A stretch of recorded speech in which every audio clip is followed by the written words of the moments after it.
Visakha steel plant ప్రైవేటీకరణను బేషరతుగా ఉపసంహరించుకోవాలని లేని పక్షంలో తెలుగుదేశం జనసేన కూటమి ప్రభుత్వం కేంద్రంలో బీజేపీకి మద్దతు ఉపసంహరించుకోవాలని డిమాండ్ చేస్తూ ఉత్తరాంధ్ర ప్రజా సంస్థ బుధవారం ఆందోళన వెలుబుచ్చింది.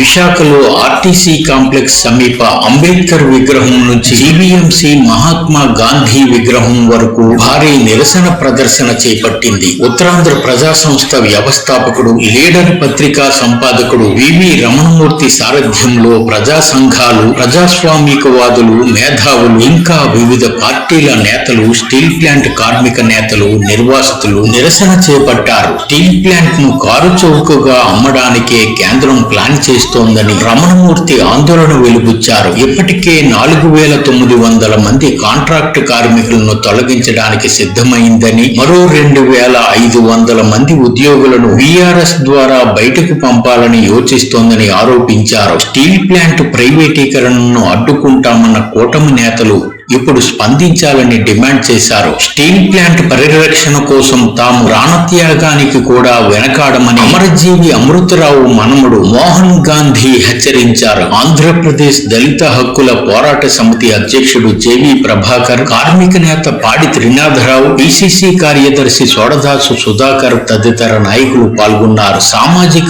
ఉద్యమకారులు విప్లవ గీతాలతో ఆకర్షించారు.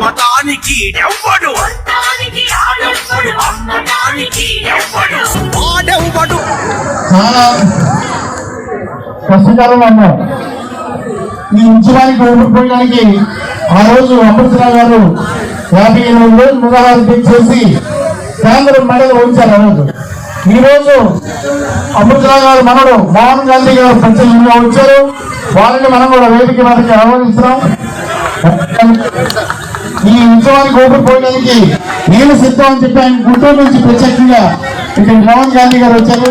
వారికి మన కృతజ్ఞతలు తెలియజేసుకుంటాం. ఆందోళిస్తున్నప్పటికీ కూడా మరో పక్క ఆల్రెడీ కాంట్రాక్ట్ కార్మికుల్ని తొలగించడం మొదలుపెట్టారు.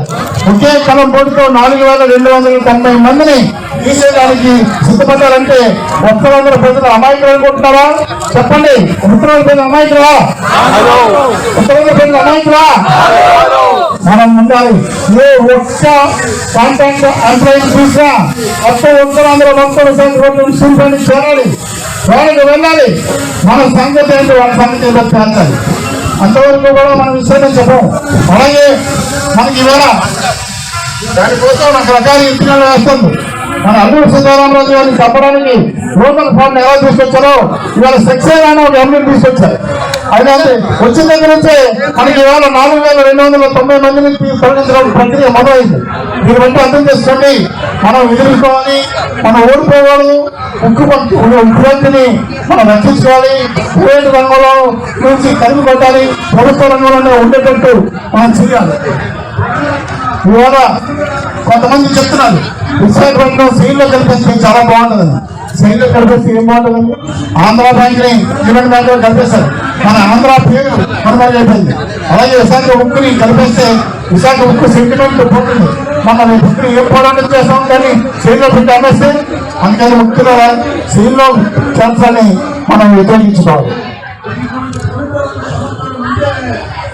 ప్రతిదీ కూడా ప్రైవేటైజేషన్. విశాఖపట్నం పోర్టులో ఉన్న ఆసుపత్రి ప్రైవేటైజేషన్, విశాఖపట్నం పోర్టులో ఉన్న గతం ప్రైవేటైజేషన్, రైల్వే స్టేషన్ లో ఉన్న గ్రౌండ్, రైల్వే ఆధీనంలో ఉన్న గ్రౌండ్ ప్రైవేటైజేషన్, పోర్టులో ఉన్న గ్రౌండ్ ప్రైవేటైజేషన్, మొత్తం ప్రైవేట్ చేసి వీళ్ళు ఏం చేస్తారు? వీళ్ళు ఏం చేస్తారు? మనం ప్రశ్నించాలా లేదా? ప్రశ్నించాలా లేదా? అలాగే ఒకటి కాదు, రెండు కాదు, మొత్తం దేశాన్ని అమ్మేస్తున్నారు. దేశాన్ని అమ్మేయాలని కుట్ర. మరి 10,000 కోట్లు కాదు స్టీల్ ప్లాంట్ రక్షించడానికి, మనకి 10,000 కోట్లు కాదు, 10,000 కోట్లు ఇస్తే చాలు. మరి గత ప్రభుత్వం వైఎస్ జగన్మోహన్ రెడ్డి గారి ప్రభుత్వం 2.5 లక్షల కోట్లు, 12.5 లక్షల కోట్లు అప్పులు చేశారే. మరి 10,000 కోట్లు స్టీల్ ప్లాంట్ ఇస్తే పనిచేస్తాం కదా. మరి దీనికోసం ఎందుకు అప్పు ఇవ్వట్లేదు, దీనికోసం ఎందుకు మనకి మద్దతు పడట్లేదు అని ప్రతి ఒక్కరూ ఆలోచించాల్సిన విషయం.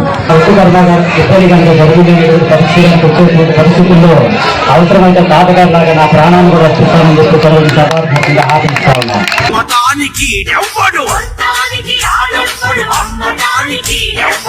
వాడెవ్వడు వీడెవ్వడు నడుమ బ్రోకరోడెవ్వడు ఇది మా పౌరుల హక్కు మా విశాఖ ఉక్కు ఇది మా బతుకుల దిక్కు. Don't forget to like, subscribe and share the videos.